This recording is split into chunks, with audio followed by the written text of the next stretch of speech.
SaaS Therapy.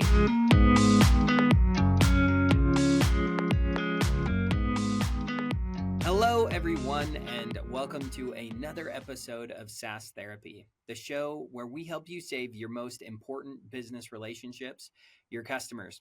I am joined today by my co-host, Casey Trujillo, the giving, the generous, the thoughtful, and the gregarious one, Casey Trujillo. We are so glad you're here, my friend. I can't believe you got that word out. Congratulations. I am a little bit more excited than I usually am, Todd. So I'm going to try to control myself. I get to speak before my high school football team, before they go out on the field. The coach asked me to give a little 2-minute prep talk. I'm very nervous. It's the crosstown rival. So in this episode, I'm going to try to stay calm, cool, collective. I'm not going to try to channel my inner coach. But I love this because this is kind of the episode where, ESPN, they have every night their top 10 highlights. There's so many highlights in all the episodes we've done. We're just you're choosing 3, I'm choosing 3 that just kind of resonate with us a little bit more. I mean, each episode was phenomenal, but we're going to both choose our top 3. So Todd, I'll let you go first because, beauty always goes before age. So why don't you start first, Todd? Kick us off. Well, you are wiser than I for sure. But one of the things that I think is fascinating thing, Casey, I don't know if you realize this, but we have done about 50 episodes of this show already. And so our team has decided to break them up into seasons. And so we wanted to talk about some moments that were thought-provoking for us throughout the last few months as we've done these episodes every single week. So I think one of the ones that I thought would be really awesome would be to talk about Mark Stagi. I can never say his name right. If you go back and listen to the episode, I butcher his name. With Avoma, yeah. But Mark, if you're listening to this episode over at Avoma, I'm sorry, I still can't get it. I'm pretty sure it's Stagi, but I fail every time. But so that was one of the early episodes from this season. And one of the things that was awesome talking to Mark is Mark's he's the VP of their client success team there. And his whole focus, his energy is all built around helping them to grow into the best versions of themselves. And that seemed like a big theme, at least as we talked to folks on the client success side of the world.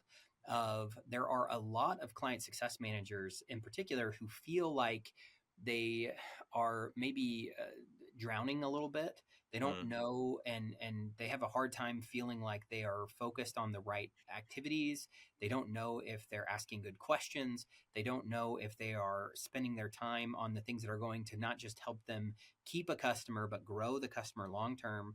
They're worried about their place within the organization. I feel like Mark was an awesome conversation, in particular because of his focus on reviewing game tape and trying to figure out how to get better. And I think one of the things that we need to do much better in the SaaS world as a whole is being really thoughtful about how we give feedback, how we take feedback, and how we improve instead of just being happy with the status quo. So that was one conversation that really stuck out with me. I'm curious, when you think about that conversation with Mark, Casey, did you have any favorite takeaways when we talked with Mark? I think for me, in order to properly give feedback, you need to feel that you're at the top of your game. I feel sometimes managers, we have a lot of busy work to our employees, and we just add to that sinking feeling. When we've done our homework and upskilling our abilities, and then we believe in somebody and help them see that they can reach their potential just by changing a question here or there, it makes a big impact. We all know the saying that, people leave bad bosses, right? Well, how are we improving in that area to assist our people in saying, gosh, you're close. What if we just change this one question? Oh, and they try it, and then they start believing in themselves more. So yeah, that Mark spends the time to do it and invest in that shows you that he's a great manager. Yeah, agreed. So if you didn't get a chance to listen to our conversation with Mark around coaching and improving your team and helping them and building an environment really where people feel safe to give and to accept feedback, really great conversation. And I feel like he's doing a great job there. So Casey, what's your first highlight? What's one that you really liked? I'm going to go with Dave Darrington. Dave's awesome. Oh my He has gosh. his own show, C Lab, if you've not heard it. So good. Right. He basically kind of smacked me in the face, I'll be honest, Todd, in the approach that he took by talking about vanity metrics and measuring things that make us look good, but don't necessarily make impact to the business. Now, he was directing his comments to customer education, but I think that's just something that all of us can look at. It's amazing how many times you'll dive into a conversation. I think everyone's felt this, where someone says, "Hey, this is the core objective. This is the challenge I'm trying to solve for," and you start walking through a better way to do it, and people say, "Nah, I'm not going to do that," and you're like, "Wait, I thought this is what we're trying to get to," and you're like, "No, that's not really it." And I think where people get stuck is, I put in all this effort. I've done all these things to make this look successful. And on the outside, it does look successful. But if we're trying to make impact to the business, the data is telling me I'm not. And I love how Dave started out by saying, hey, this is why people don't do it this way. This is why 90% of the SaaS world, they don't do it this way, is because it's hard work. And I'm not saying that people don't want to work hard, but to start that over and to get to where you need to be, it is hard, and a lot of people don't want to do it. So that was a gut check for myself on vanity metrics. And what am I measuring myself on that just makes me look good, but maybe not making that impact? Yeah, for sure. And Casey, I think one of the best parts about this whole thing is that was not that wasn't a make believe radio sound of sirens and horns, but I do think that maybe the moment of a fire truck driving past you in the building was a really good way to demonstrate the fact that I think this is a problem. And there's a lot of times it's kind of like there is there's a hidden fire, there's smoke. Like people know Mm. there's a problem, but they haven't been able to figure that out. And as a result, they end up, it's like you've probably seen the meme of the little cartoon dog who's sitting at the table where everything's on fire and he's like, this is fine. And I actually think when you talk about that, vanity metrics is the dog sitting in the middle of the fire saying, this is fine. Right. Because you're ignoring the stuff that really matters. Sorry, I was trying to tie in the awkwardness of the siren going by. Well, I thought it was you playing something and saying, hey, pay attention to this. So I thought it was some of your stuff. Yes, exactly. No, that was totally we had the foresight and the forethought there to Of talk course. through Todd, that. what was So, your next highlight?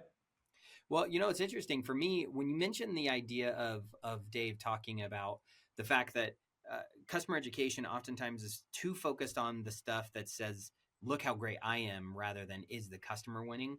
I really like the conversation we had with Vicki Kennedy, who is Mm. she's the leader of Ectus, and she is a phenomenal thought leader when it comes to customer education. And one of the things that we talked about with her was the fact that two things I think are a problem. One is there's a lot of different teams all trying to do the same stuff and they don't talk to each other and they're not on the same side of Oh, the table. yes. And so customer education and customer success and professional services and marketing, a lot of times they're duplicating effort and they are running in different directions. And it's because they haven't really been able to work through and identify the outcome that they want the customer to have Mm-hmm. and be able to be aligned on who's going to do what to make sure that outcome occurs. And so on that front, it's not just about, well, are we focusing on the right metrics, but it's are the metrics that we're focused on actually driving to the outcome that we want too. So I really love that conversation with her because so often people start with, okay, what's the tools and what's the content I need to make, rather than starting with, all right, what am I trying to accomplish and what is my strategy to get there. And at least the thing that was really great about that conversation with Vicki is she's really good at saying, let's step back a little bit and make sure that we are pointed in the right direction before we need a ready aim fire rather than ready fire aim. And I felt like that was a really good reminder for me in the last couple of months to say, am I making sure that I'm pointed in the right direction before I start going? Oh, there's a customer that I heard this conversation, and it was a direct customer. So a SaaS organization sold to a direct customer, and the direct customer was asking the SaaS vendor, "Hey, how do I make impact at my organization with your software?" And the SaaS vendor, the CSM, had the foresight to say, "Well, what are some strategic initiatives that you have there at the organization?" And they said, well, a big one that we have that just came out from our HR team is, how do we reduce waste? And she's like, how can I possibly be part of that. Like they're talking about, garbage, they're talking about paper, they're talking about, these different aspects. And that's what they had outlined as the organization. This is a large organization, about 100,000 employees. And the customer success person for that SaaS vendor said, well, what about duplicate applications, duplicate technology applications? Isn't that a waste? And all of a sudden, boom, it just clicked. And the direct customer that bought the software said, oh my gosh, I could fit into this initiative. And so I love what you're saying in also helping our customers understand, like, why did you buy the software? What are the accomplishments that the business outcomes you're trying to get to? And what are the initiatives you have right now that this might fit into? So Todd, yes, Vicki was spot on. She was great. Well, and just as another quick aside, our conversation with Christy Falteruso really it connected those dots for me too a little bit further, in the sense that one of the things that's tough if you're in customer education or customer success is that you oftentimes feel like you're downstream and everything's been defined for you by other parties, right? Marketing has messaging that the customer that got them in, and sales has messaging that got them to buy. And you may know that the sales messaging is different than what what is actually going to help them get value. And so now you feel like you're kind of left to pick up the pieces. And I really liked Christy's point, because she said, I don't really care what other people have sold. This is an opportunity for a conversation to really feel like I am a valuable advisor to my customer. Yes. And so there's this whole point. I love that example, because it's really easy to be like, well, it's my job to execute on what was sold, but that's not true. A true customer success manager learns and cares and understands what the customer wants, and as a result can provide that awesome value as an advisor and a challenger to help them really think differently about what they're trying to accomplish. And Todd, you couldn't have led that in any better into my next highlight, which is highlighting you. I know you're not technically a guest on the show, but you had said something. I think I was going on a rant about how I think playbooks are actually turning our customer success team into robots. And then you had this great insight of saying, maybe we got this backwards. Maybe we're thinking the CSM is the player. And so we're giving them a playbook to go put into play. But the customer success person doesn't send any communication out to the direct customers' employees. That customer success person might do some training, but just small amounts. They're not the one really trying to help the employees, the direct employees, adopt that software. They're one step removed. So shouldn't the customer success manager be the coach? And the playbook should be for their point of contact, because they're the player. They're the one trying to get the business value. They're the ones trying to get the return on this. They're trying to get people into the software. And when you said that to me was so insightful. Are the playbooks we have today written for the point of contact at the customer organization? And you're helping your coach, which is the customer success manager, be better at running and advising on the plays that their direct contact should work with? Or have we got this reversed? And that's why the playbooks don't actually get to the customer. That's why the playbooks are so robotic. That's why our CS people aren't listening. And they're just saying, well, the next play is this. This is what I'm supposed to do. And I didn't know any different. So Todd, I loved that thought process that you had on that. Well, I'm glad to hear that. I don't know that much of what I say really is all that meaningful. So if stuff sticks out and sticks with people, I'm glad to hear it. For me, one of the other big conversations that I really loved was talking with the Jasons from the Jasons Take On podcast. And it's interesting because, at least, when you get into the idea of building out the right playbook and trying to be successful, a lot of times I feel like, I worked for a long time on the direct side of the world, supporting the IT people who were coming on, right? Like if you're a customer success manager, you're probably talking with a CTO, you're talking with some director of IT a lot of the time. Like they're oftentimes the customer you end up working with. And what's fascinating is I feel like there's a misunderstanding what IT cares about. They're viewed as a cost center, right? Like almost like a necessary evil. Right. And it's like, okay, I have to have these IT guys. And so the tenure of a CTO or CIO is pretty low in the industry. And sometimes it's because a lot of them get fired quickly, or because they're trying to find, they're trying to get out of the dumpster fire where they're trapped. And so there's a little bit of frustration on the world of IT. And the pain point that they feel is they want to be able to focus on bringing value to the business and being able to articulate that. Well, I actually feel like client success sometimes feels the same way. And that's what was really interesting in the conversation with the Jasons, because a lot of CS people view themselves as support professionals, and that their only job is to go out and answer questions, right? And be a support desk, help desk. Yeah, person. right. They're providing training, they're providing how to, they're helping people get unstuck, and that's it. And as a result, that means you're a cost center, because that just means I have to provide a client success manager to support the customer whenever they're frustrated, just like I have to have an IT pro answer the help desk with an employee when they're frustrated. And the neat thing about that conversation is there's this pressure now for the CSM to develop a new level of expertise, and you want them to be able to be viewed as strategic advisors who are bringing value to the customer and encouraging those customers to also now see ways to grow and to act more like an account manager would, more of a salesperson than a support person. And that shift is really hard for people who don't come from that background. And so I really enjoyed that conversation simply from the perspective of trying to really think through, well, what is it that CSM needs to do to adapt to this new world? Everything's changed in the last couple of years, and CS is really under the gun to deliver some value beyond just keeping what you already have. They also have to contribute to growth. Yeah, Jason's fantastic. I mean, that's just one of the small insights that they gave us. So, Todd, I thought that was fantastic. My last one might depress some people on this call, because I'm going to tell a little story that relates to it. We were talking with some friends, and they had just paid for a vacation for all their kids. And their kids range from 8 to 18. And they're put all this time, planning, resources, money. And they said for 95% of the trip, our kids just fought. And they're like, why in the world are we doing this? This makes, and they just left just completely frustrated. They needed a vacation from their vacation. And so that was the depressing part, Todd. I'm sure there's some people out there that just got back. Their kids are going back into school, and they're kind of thankful because, man, they had some awful summer vacations like that. Casey, it's the SAS therapy show. It's okay to have some therapy every once in a while. It's okay to have some therapy.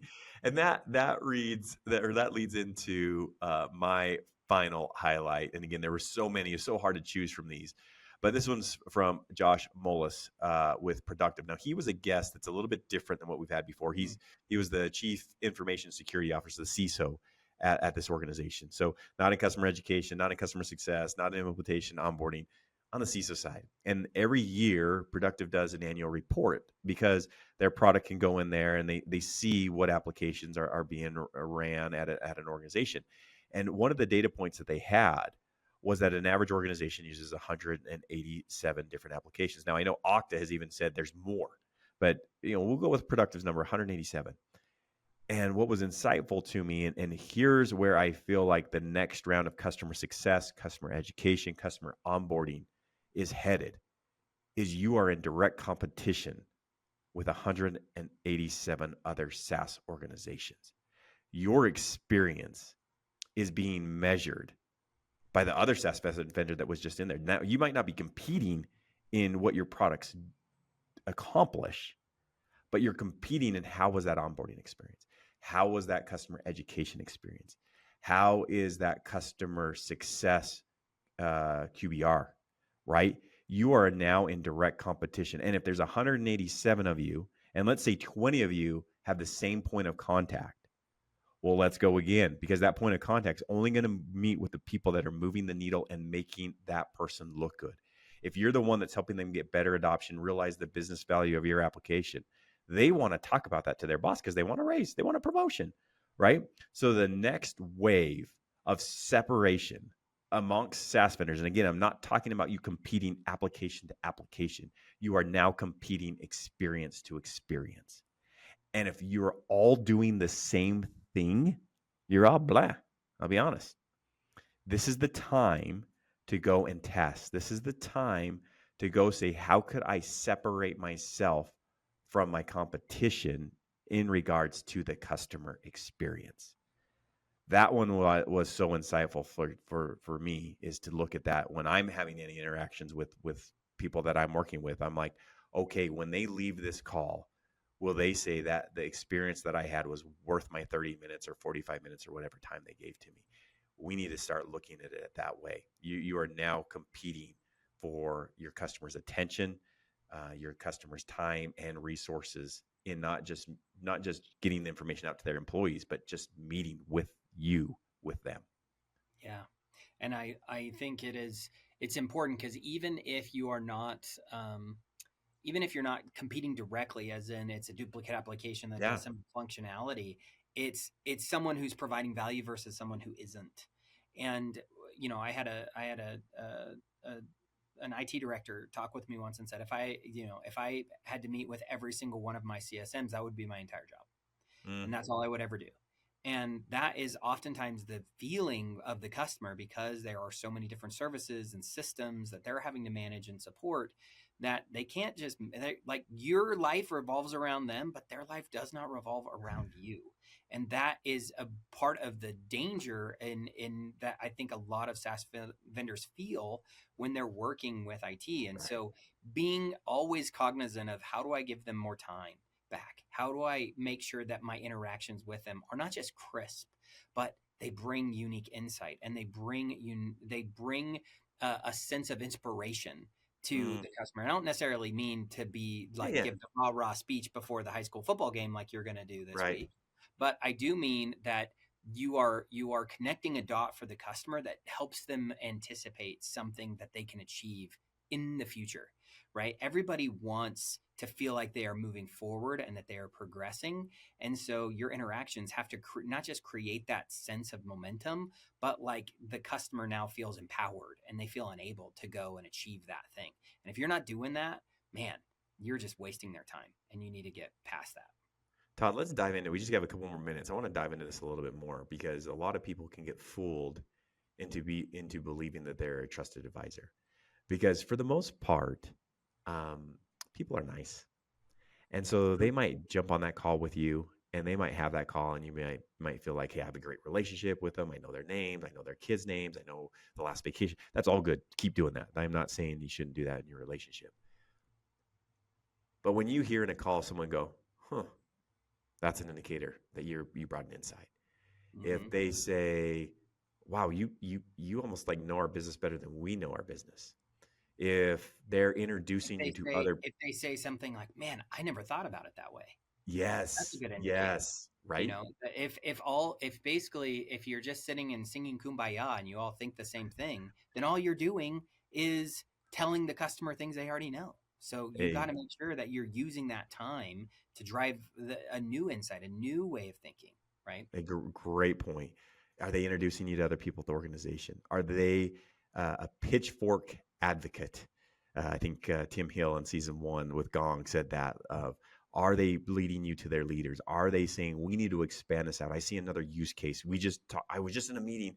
We had me and Todd, me and you had that. Hey, I was just in a meeting where we were discussing how are we going to solve this problem. I think you just solved it. I want to bring you in on our next call with this leadership team. That's never met us, but I see how you fit in. I see what you presented is going to hit the mark in what we were looking for, right? Those are the indicators. Those are the indicators, not they're meeting with you, not that you have a great relationship, not that you're Facebook, Instagram, TikTok friends. It's, are they seeing value? Do they go, wow, I never thought about it that way. Let me introduce you to somebody. Hey, we're going to change our process for that. That's letting you know that you are standing out. So we've talked about a lot of our favorite moments that happened in the last couple of months during season 2 of the SaaS Therapy Show, but I want to throw a curveball at you, Casey, that I All didn't right. let you know about beforehand, and that is, as you look to the next couple of months, what are some topics that you are excited to explore and dig into more? Well, we got an upcoming one with Mark Sunday. He was the former CEO or CIO of Oracle, CIO of Oracle.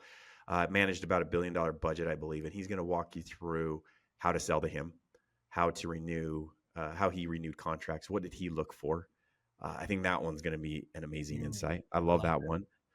Todd, one more, and then I want to get your thoughts, but one more that I'm excited about is we have a panel, Bill.com, Cisco, Spiff, I think who was recently acquired by Salesforce, I think. They're going to talk about how are they innovating? What are the new things they're trying out? How do they know when they're winning? How do they know when they should stop that innovation? But what are some of the new things that they're thinking about, and what are some of the approaches that they're taking? So those are a couple off the top of my head that I'm excited about. You?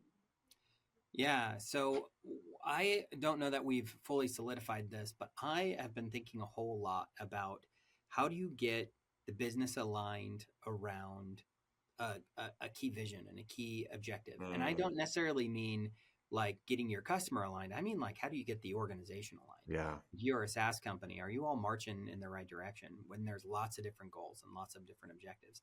I think that's a topic you and I should spend some time on. One of the other ones that I'm really interested to think about is just messaging and positioning.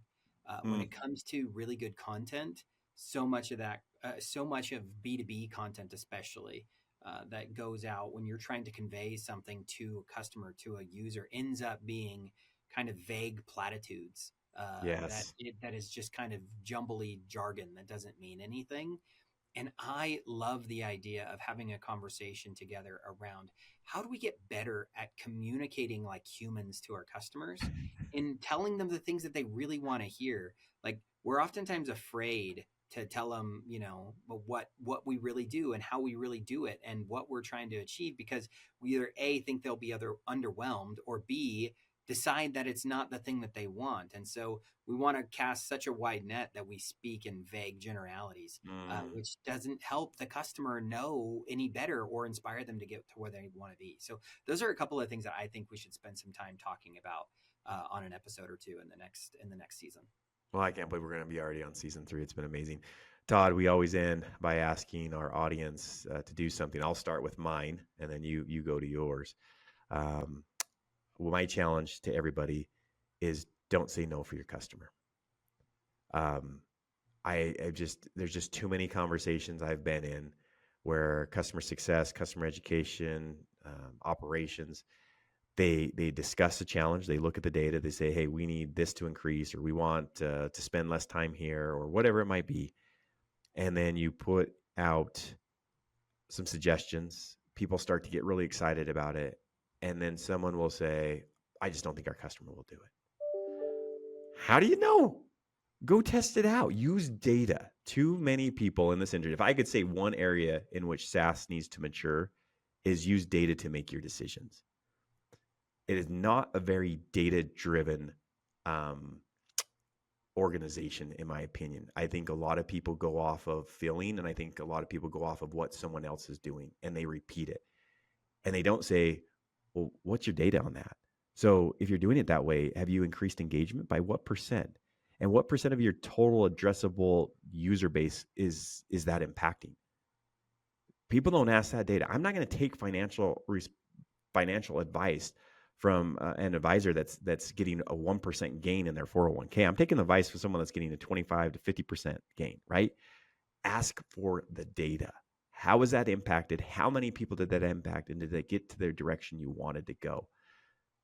Stop saying no for your customers. Actually go test it. Look at the data.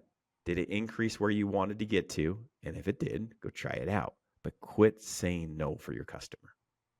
That's my challenge. Todd, what's yours? Ooh, well, I'm going to go a little bit lamer and say we just talked about a bunch of really great episodes. If you haven't listened Mm, to those episodes, Casey and I like to think we're smart. We like to think we're funny. We like to think we're approachable and cool and normal. And hopefully you like listening to us. But I really love that we get to talk to yep. wonderful thought leaders. So we've dropped at least 7 or 8 different names of people who we talked to in the last couple of months. Go check out those other episodes and listen to them. That's my homework. If you haven't gone and listened to some of these thought leaders, go peruse our past episodes and find ones that you think are going to be meaningful to you. And there's episodes in there for customer education, for client success, for product. There's episodes for people who are, really concerned about understanding the needs of the customer versus those who are trying to figure out how to support their own internal team. And go check out some of the past episodes that we've done. That's what I would recommend. Yes. Awesome, Todd. Yes, everyone, please give us your feedback, comment,